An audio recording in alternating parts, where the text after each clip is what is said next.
We all share an intuitive feeling about our own existence. It feels like there is an intangible you, a distinct spirit of consciousness sitting somewhere right behind your eyes, piloting your physical body through the world. For a long time, human cultures took this sensation literally.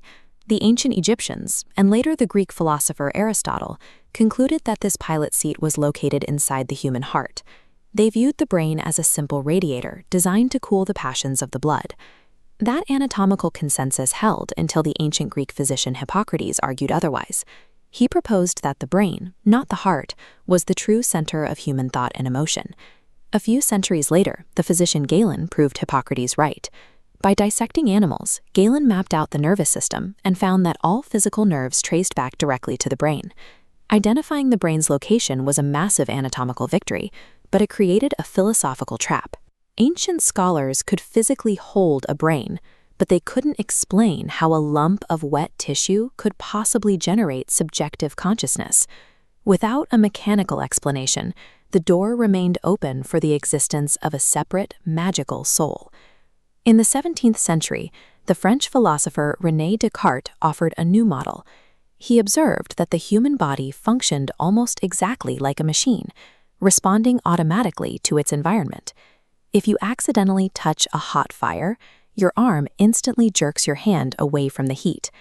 Descartes called these automatic, involuntary actions reflexes, noting they didn't require any participation from a conscious mind at all. To explain the rest of human behavior, Descartes proposed the theory of dualism. He argued that the physical body is a biological machine, while the mind is a completely separate, non-physical spirit that hovers above the machinery, issuing commands. There is a massive physical paradox built into dualism. If the mind is an entirely intangible ghost, completely devoid of mass or energy, it is physically impossible for it to push a physical lever or interact with the matter of your muscles. Descartes failed to explain how the two systems connect. This logical gap became known as the mind-body problem, a scientific roadblock that would stand for centuries until a new discipline emerged to break it down.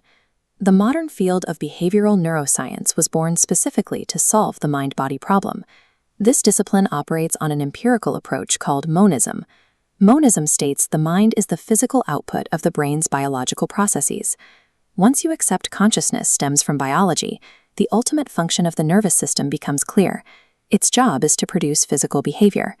Mapping a machine this complex requires combining the experimental methods of psychology with the data of physiology, biology, and chemistry. By treating behavior as a strictly physical output, researchers can analyze human consciousness using measurable, empirical data rather than philosophical debate.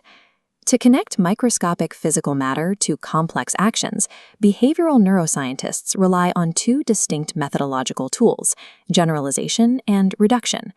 Generalization involves zooming out.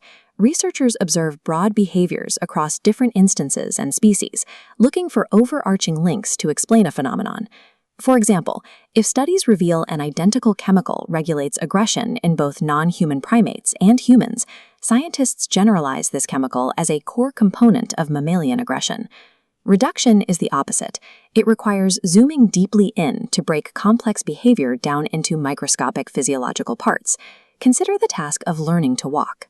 A reductionist approach analyzes this by studying the functions of individual muscle cells and the precise chemical communications firing between neurons to keep a person upright.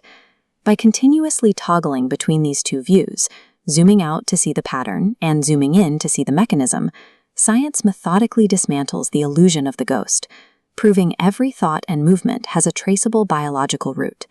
We are not ghosts driving a machine. We are the magnificent, highly complex machine itself.